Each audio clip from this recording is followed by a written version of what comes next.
kapitalisme, sosial budayanya itu akan didorong untuk menjadi seorang yang individualis, pemikiran-pemikiran yang apatis, tidak peduli terhadap situasi di sekitarnya. Kita harus mengkanter itu. Patungan kawan-kawan anggota, mereka pernah diwariskan kebudayaan yang baik. Jadi budaya solidaritas itu masih ada ya? Sebetulnya kebudayaan kerakyatan atau budaya kelas pekerja itu adalah kebudayaan gotong royong.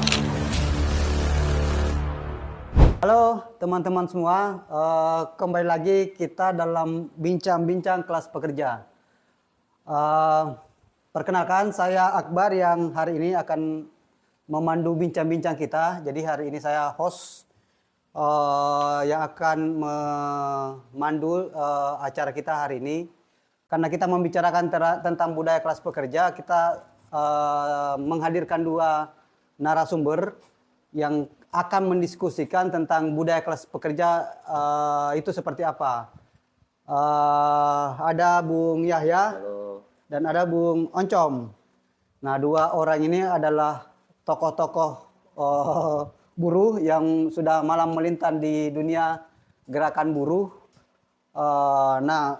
Saya review dulu sedikit tentang siapa Bung Yahya dan siapa Bung Oncom. Nah, Bung Yahya ini salah satu pimpinan di organisasi buruh yang namanya Sentra Gerakan Buruh Nasional sebagai Ketua Nasional Bung Yahya. Ketua Nasional. Bung Yahya sebagai Ketua Nasional di SGBN, Sentra Gerakan Buruh Nasional, yang juga bagian dari Komite Politik Nasional. Dan yang kedua ada Bung Oncom sebagai Sekretaris Jenderal ya Bung Yahya? Betul. Sebagai Sekretaris Jenderal di Konfederasi Persatuan Buruh Indonesia. Gitu ya? Bagian dari Komite Politik Nasional juga. Nah, hari ini kita akan mendiskusikan soal budaya kelas pekerja. Saya akan menanya dulu kepada Bung Oncom, budaya kelas pekerja itu sebetulnya di tengah-tengah situasi serangan dari budaya pop, budaya hedon dan segala macamnya. Sebenarnya budaya kelas pekerja itu seperti apa sih? Nah, mungkin Bung Oncom bisa menjelaskan tentang itu. Silakan Bung Oncom. Oke, baik. Terima kasih Bung Akbar sebagai moderator kita pada hari ini.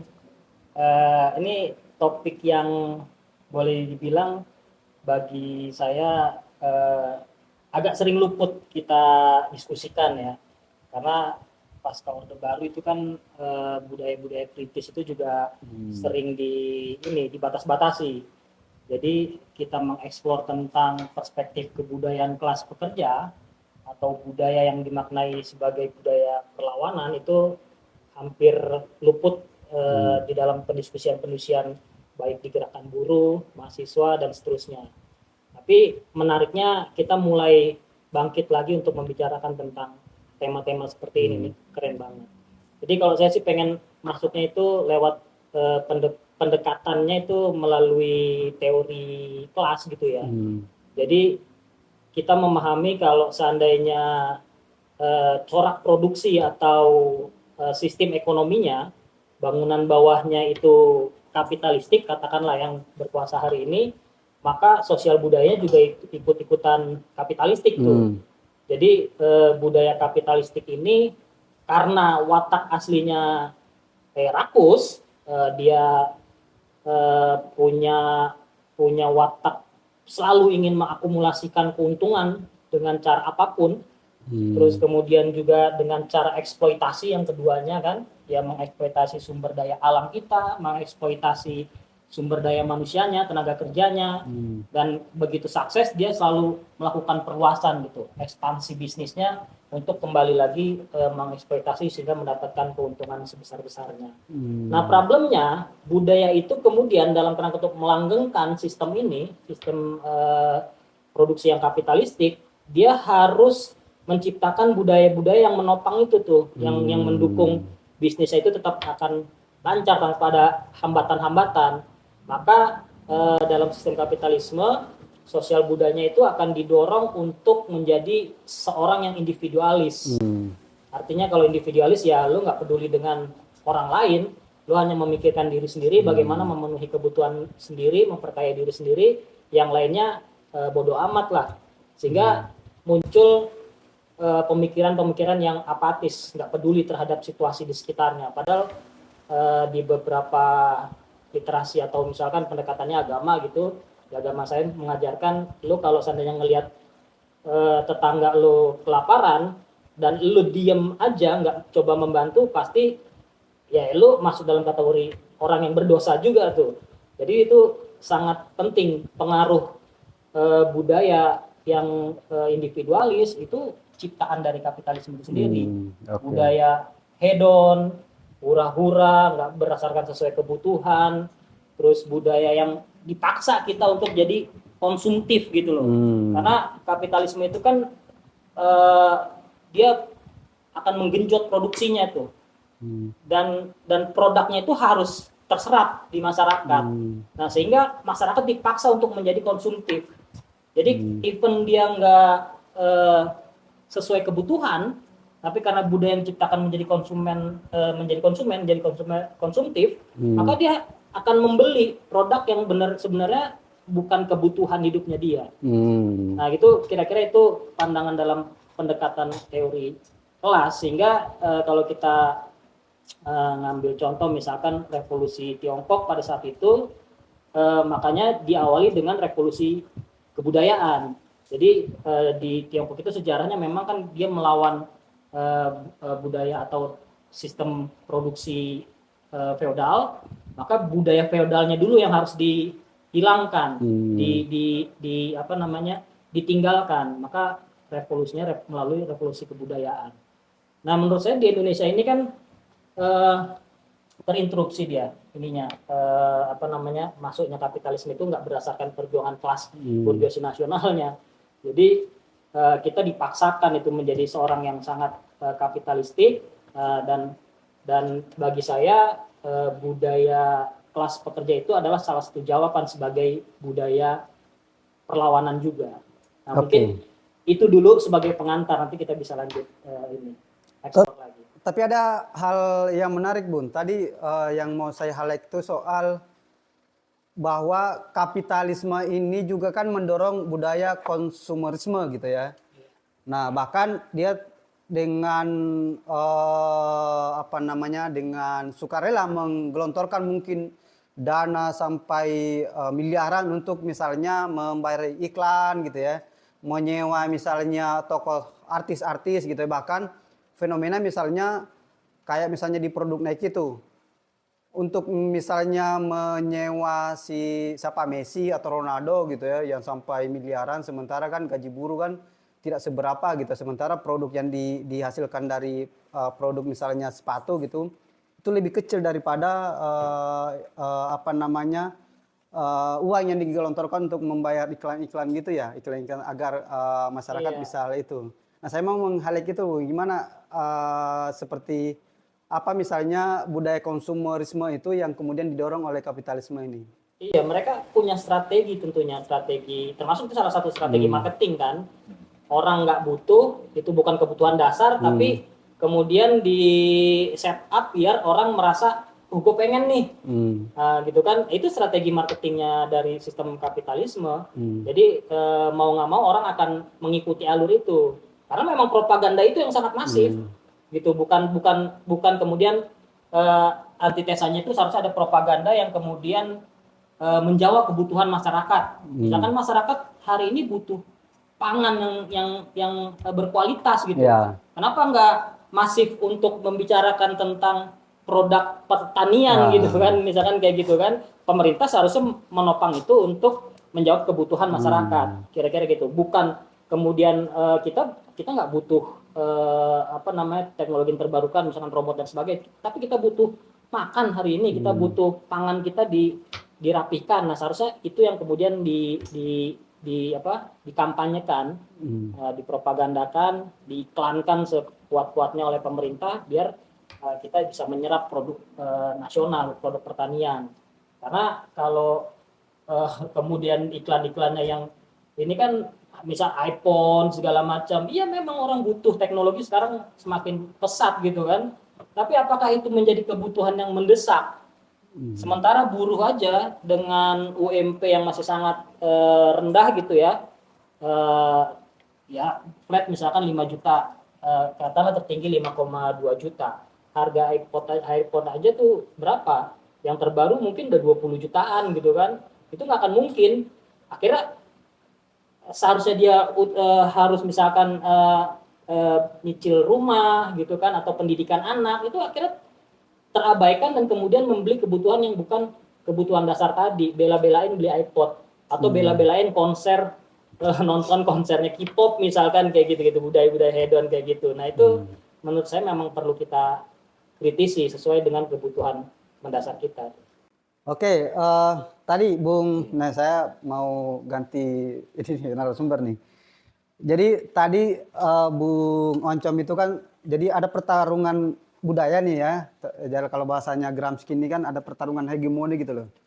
Jadi di satu sisi kapitalisme itu selain dia melakukan penghisapan gitu ya, penghisapan terhadap buruh, dia juga melakukan akumulasi modal dengan tadi yang disampaikan gitu, bagaimana produk yang dia sudah produksi bisa laku di pasaran dan segala macamnya tuh. Nah, termasuk misalnya budaya kapitalisme yang disebutkan oleh Bung Oncom tadi soal budaya apatis, budaya hedon dan segala macamnya. Nah, kira-kira di kelas pekerja sendiri atau di serikat buruh gitu ya, Bung Yahya sebagai bagian dari serikat buruh yang mungkin sudah puluhan tahun gitu ya berkecimpung, masih ada nggak sih sisa-sisa apa ya budaya kelas pekerja itu loh di serikat buruh? Iya, seharusnya sih masih ada, karena itu kan memang masih kita ketemukan ya di salah satu contoh, salah satu PTP gitu atau pengurus tingkat perusahaan kami di Bekasi. Kalau untuk kegiatan-kegiatan yang dia melibatkan sampai ke anggota, patungan untuk kolektif penyelenggaraan kegiatan, itu kan cermin-cermin bagaimana sebuah kegiatan itu dia ditanggung jawabi dan dilaksanakan oleh seluruh anggota. Nah itu kan cermin bagaimana mengekspresikan bahwa kegiatan tersebut adalah milik mereka sendiri. Jadi itu masih kita ketemukan ketika katakanlah konser ataupun musik gitu kan, untuk ekspresi itu masih terselenggara atas patungan kawan-kawan anggota, mulai dari penyiapan tempat, mempersiapkan pemain musiknya, kemudian juga sampai kepada hal-hal yang katakan logistik itu mereka tanggulangi secara kemandirian. Nah, jadi budaya solidaritas itu masih ada. Gotong royong, tolong menolong, dan semuanya itu dia melalui garis massa. Nah itu memang yang kita pernah diwariskan ya, kebudayaan yang baik, bagaimana komunal primitif kan, kalau lebih jauhnya lagi kan bagaimana satu kelompok masyarakat itu kan nggak terpisah atau makhluk sosial ya. Nah, sebetulnya kebudayaan kerakyatan atau budaya kelas pekerja itu adalah kebudayaan gotong royong, kebudayaan yang tadi menyambung Bung Oncom. Nah itu adalah kebudayaan yang sebetulnya sudah ada di Indonesia dahulu gitu, cuma karena dari terinterupsi sama kolonialisme dan feodalisme, itu ya sebagai satu keniscayaan bahwa satu peradaban itu untuk mempengaruhi, melanggengkan kekuasaan yang dia tidak ingin rakyatnya ya melawan. Budaya yang kita ingin perkuat dan yang sudah lahir kita ingin perkuat itu kan budaya kritis, dia tidak budaya yang jauh api dari panggang, bahwa ya kita tidak mempermasalahkan kalau kemudian ada kontes-kontes di televisi dan sebagainya, tapi kondisi hari ini masyarakat tidak bisa seperti itu karena ada problem bagaimana mereka bisa berhidup berdampingan, berhidup yang saling tolong menolong, tidak individualistik, dan itu budaya-budaya yang di serikat buruh pun paling tidak gitu tidak terkikis habis ya, tapi emang ini satu tantangan karena ini bagaimana menjadi satu perubahan yang baik dan gampang dan hegemonik ya. Tadi juga menarik juga bagaimana itu kan mencerminkan tentang budaya disiplin ya.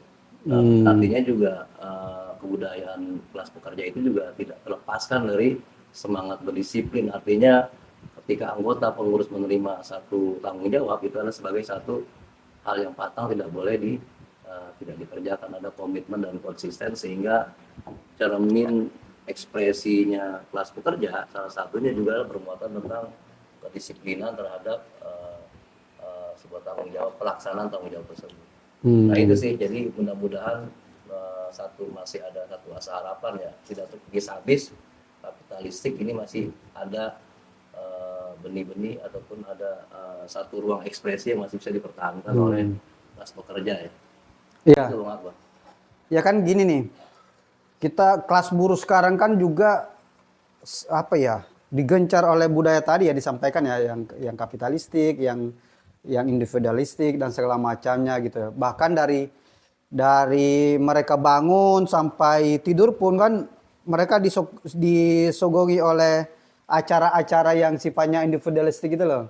Nah, kira-kira menurut Bung Oncom sendiri bagaimana kemudian mengcounter atau bagaimana kemudian membangun budayanya kelas pekerja itu di tengah gempuran tadi ya macam-macam ya siaran-siaran televisi, YouTube itu yang ya kita ya sama-sama paham lah gitu ya realitasnya seperti itu kita nonton YouTube memperlihatkan bagaimana kehidupan orang kaya gitu ya. Kita nonton acara-acara bagaimana bisa mendapatkan uang yang banyak dan segala macam jadi pengusaha sukses. Nah, kira-kira bagaimana menurut Bung Oncom membangun budayanya kelas pekerja untuk mengkanter yang seperti tadi itu?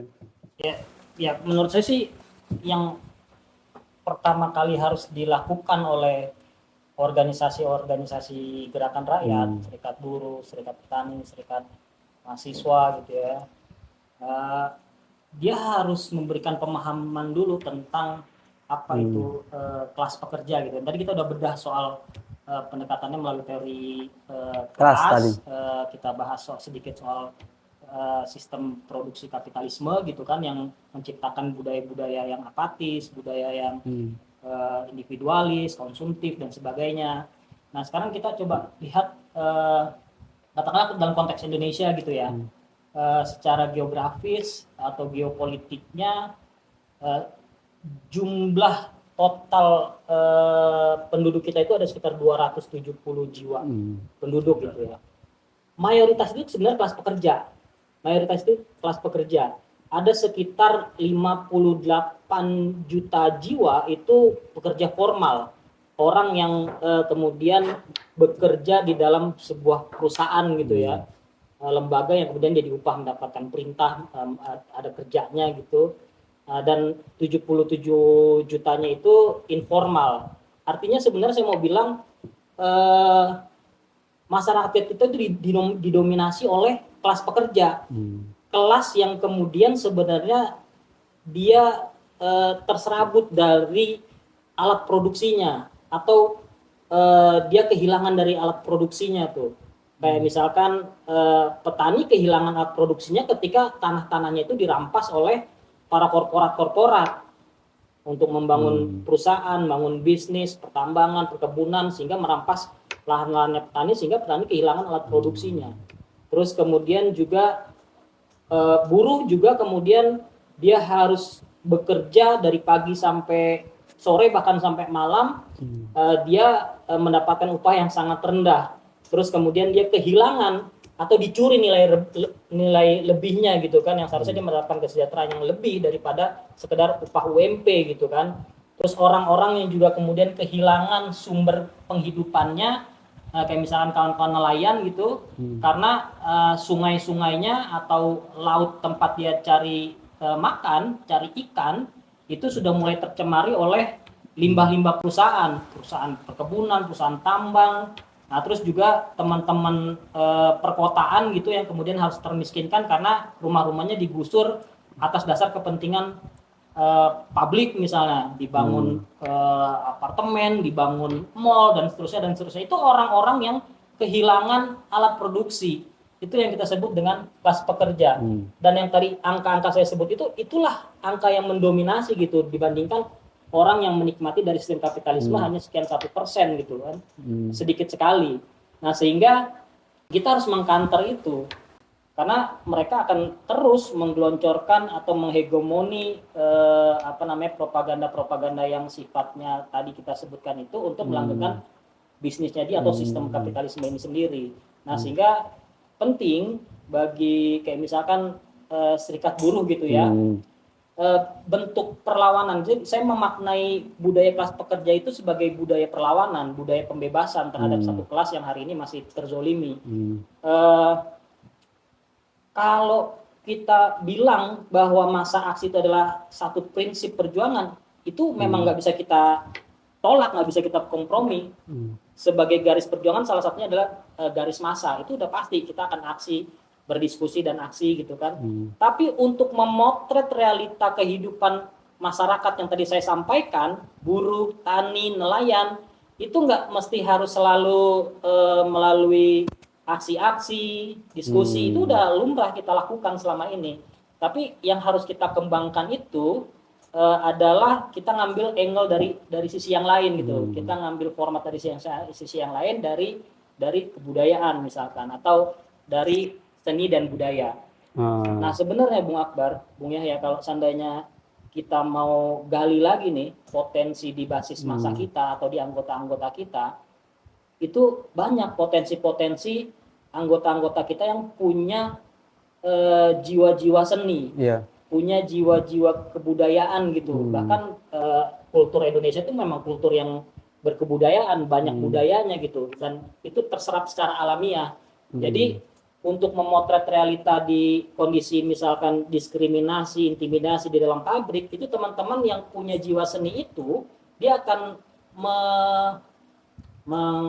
mengalirkan ataupun apa istilahnya ya, ruang ekspresi gitu. Ya, dia akan menyambungkan ke ruang ekspresinya itu melalui seni dan kebudayaan. Misalkan kalau di kami tuh di FSBPI kita membentuk teater, ada teater Marsina. Dia ingin memotret situasi ketika keadilan yang dituntut oleh Marsina dan keluarganya sampai hari ini, sampai detik ini tuh belum bisa terpenuhi.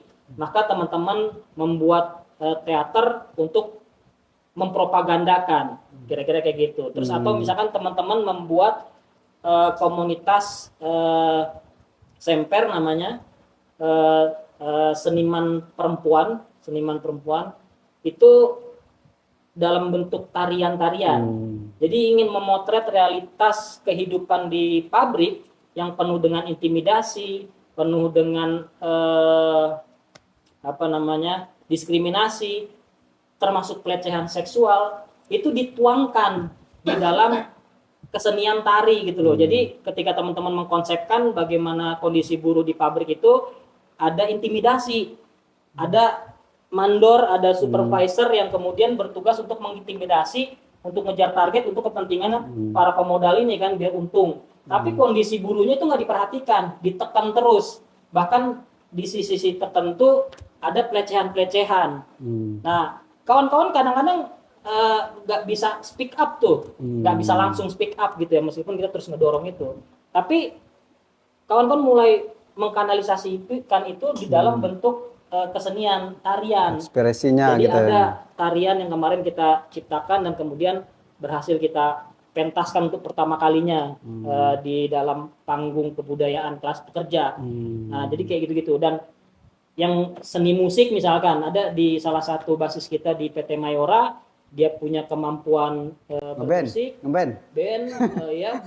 Tapi lirik-liriknya tuh lirik-lirik yang bukan lirik yang putus cinta. Bukan cuma sekedar liriknya putus cinta gitu. Galau-galauan, tapi motivasi untuk berjuang, bagaimana buruh bisa memperjuangkan peningkatan taraf hidupnya atau nasibnya dengan cara berjuang, nggak bisa kita pasrah diri. Itu lirik-liriknya menarik. Jadi kan kalau orang yang seniman, dia bisa memotret realitas itu terus kemudian disalurkan dalam bentuk tulisan atau lirik-lirik lagu yang kemudian mengena itu dengan konteksnya, dengan realitasnya.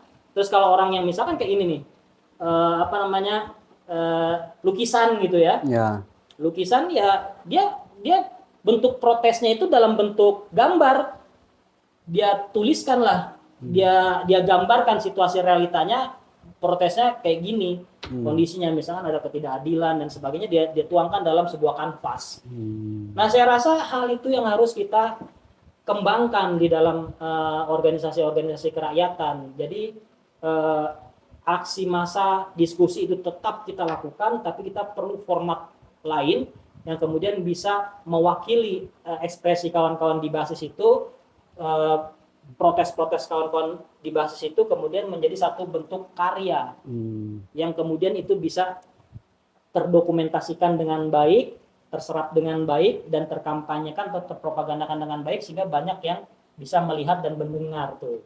Nah itu kayaknya saya rasa kantor sederhananya ya kita memang harus menciptakan propaganda juga dalam banyak bentuk gitu. Nggak bisa cuma sekedar aksi diskusi aja, tapi hal-hal lain juga perlu kita kembangkan.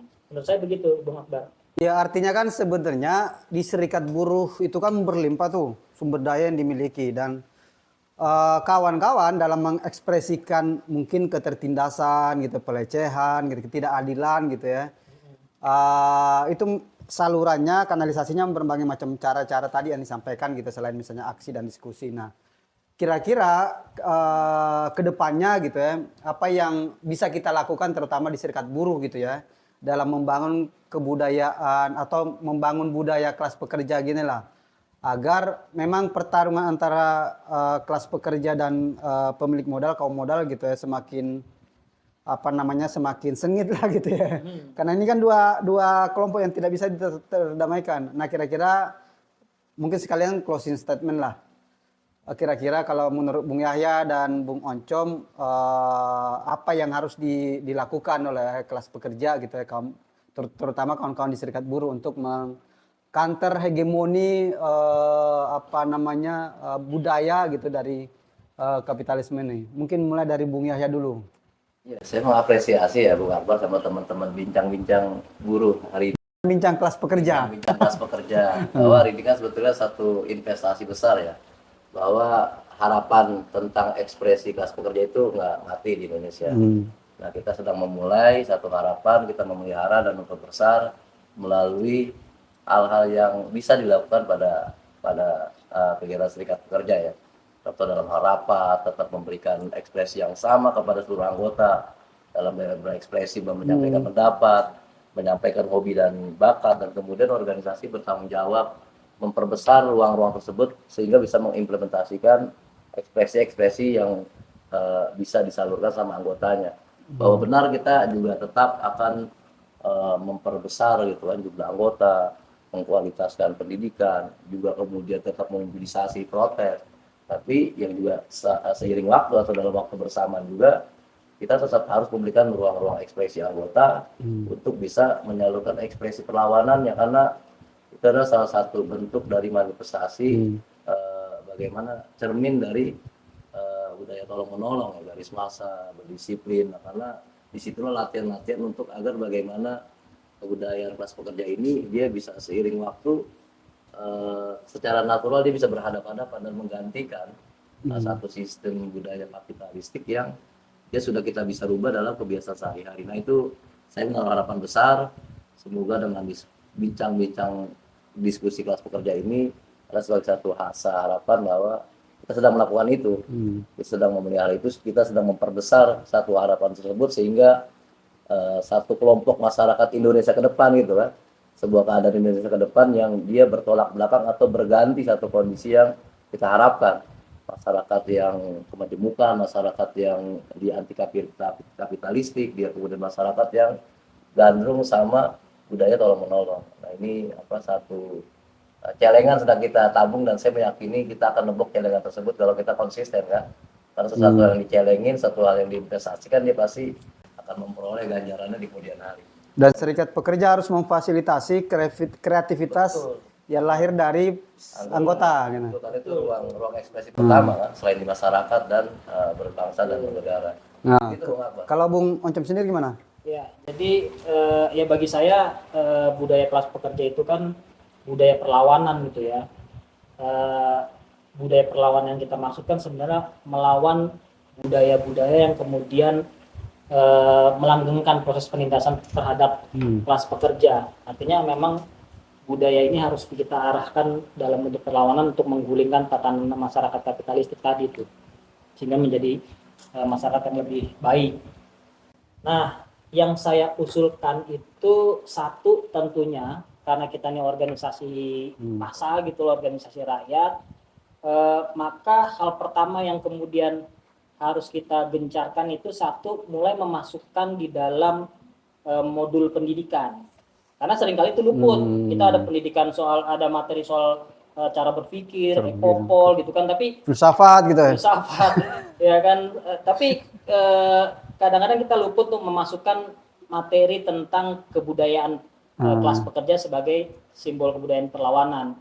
Saya rasa mungkin itu bisa kita masukkan di dalam silabus pendidikan serikat pekerja, serikat mahasiswa, serikat tani gitu ya.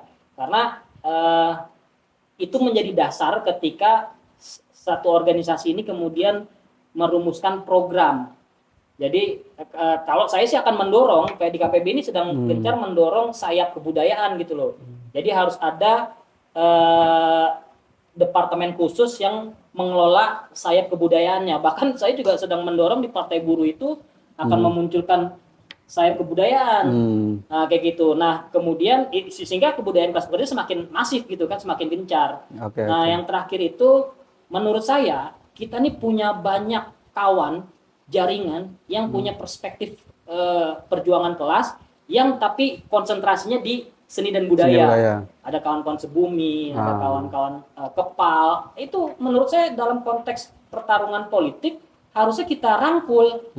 Gitu. Kalau belum bisa bersama-sama setidaknya kita melahirkan yang baru gitu kan. Nah, saya rasa itu menjadi beberapa poin tadi yang akan coba kita upayakan. Kira-kira gitu Bung Akbar. Oke, baik. Banyak hal yang sebenarnya masih perlu kita kupas tuntas gitu ya, tapi mungkin di lain hari dan lain waktu gitu kita akan memperbincangkan itu lagi. Hari ini demikian bincang-bincang kelas pekerja. Sampai jumpa di bincang-bincang kelas pekerja di tema yang lain, di waktu yang lain. Terima kasih buat teman-teman semua. Semoga kebudayaan kelas pekerja ini bisa menjadi embrio perlawanan bagi kemenangan kelas pekerja ke depannya. Terima kasih. Salam apa namanya nih? Salam kebudayaan. Salam kebudayaan dan salam pembebasan kelas pekerja. Terima kasih Bung Oncom dan Bung Yahya. Sampai ketemu di lain kesempatan.